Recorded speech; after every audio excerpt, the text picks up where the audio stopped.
We should be proud of the fact that in these islands we trust the people with these big decisions. We not only have a parliamentary democracy, but on questions about the arrangements for how we're governed, there are times when it is right to ask the people themselves, and that is what we have done. The British people have voted to leave the European Union, and their will must be respected. I want to thank everyone who took part in the campaign on my side of the argument, including all those who put aside party differences to speak in what they believed was the national interest. And let me congratulate all those who took part in the Leave campaign for the spirited and passionate case that they made. The will of the British people is an instruction that must be delivered. It was not a decision that was taken lightly, not least because so many things were said by so many different organisations about the significance of this decision. So there can be no doubt about the result. Across the world, people have been watching the choice that Britain has made. I would reassure those markets and investors that Britain's economy is fundamentally strong. And I would also reassure Brits living in European countries and European citizens living here that there will be no immediate changes in your circumstances. There will be no initial change in the way our people can travel, in the way our goods can move, or the way our services can be sold. We must now prepare for a negotiation with the European Union. This will need to involve the full engagement of the Scottish, Welsh and Northern Ireland governments to ensure that the interests of all parts of our United Kingdom are protected and advanced. But above all, this will require strong, determined and committed leadership. I'm very proud and very honoured to have been Prime Minister of this country for 6 years. I believe we've made great steps, with more people in work than ever before in our history, with reforms to welfare and education, increasing people's life chances, building a bigger and stronger society, keeping our promises to the poorest people in the world, and enabling those who love each other to get married whatever their sexuality. But above all, restoring Britain's economic strength. And I'm grateful to everyone who's helped to make that happen.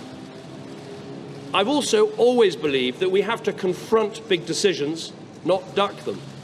That is why we delivered the first coalition government in 70 years to bring our economy back from the brink. It's why we delivered a fair, legal and decisive referendum in Scotland. And it's why I made the pledge to renegotiate Britain's position in the European Union and to hold a referendum on our membership, and have carried those things out. I fought this campaign in the only way I know how, which is to say directly and passionately what I think and feel, head, heart and soul. I held nothing back. I was absolutely clear about my belief that Britain is stronger, safer and better off inside the European Union. And I made clear the referendum was about this and this alone, not the future of any single politician, including myself. But the British people have made a very clear decision to take a different path. And as such, I think the country requires fresh leadership to take it in this direction. I will do everything I can as Prime Minister to steady the ship over the coming weeks and months. But I do not think it would be right for me to try to be the captain that steers our country to its next destination.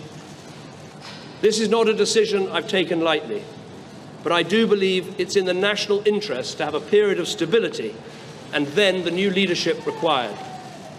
There is no need for a precise timetable today, but in my view we should aim to have a new Prime Minister in place by the start of the Conservative Party conference in October. Delivering stability will be important, and I will continue in post as Prime Minister with my Cabinet for the next 3 months. The Cabinet will meet on Monday. The Governor of the Bank of England is making a statement about the steps that the Bank and the Treasury are taking to reassure financial markets. We will also continue taking forward the important legislation that we set before Parliament in the Queen's speech. And I've spoken to Her Majesty the Queen this morning to advise her of the steps that I'm taking. A negotiation with the European Union will need to begin under a new Prime Minister. And I think it's right that this new Prime Minister takes the decision about when to trigger Article 50 and start the formal and legal process of leaving the EU. I will attend the European Council next week to explain the decision the British people have taken and my own decision. The British people have made a choice. That not only needs to be respected, but those on the losing side of the argument, myself included, should help to make it work. Britain is a special country. We have so many great advantages. A parliamentary democracy where we resolve great issues about our future through peaceful debate. A great trading nation with our science and arts, our engineering and our creativity respected the world over.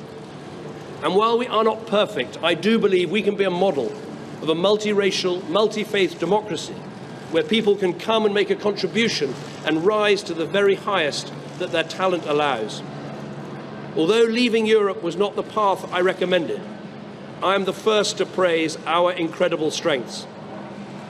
I've said before that Britain can survive outside the European Union, and indeed that we could find a way.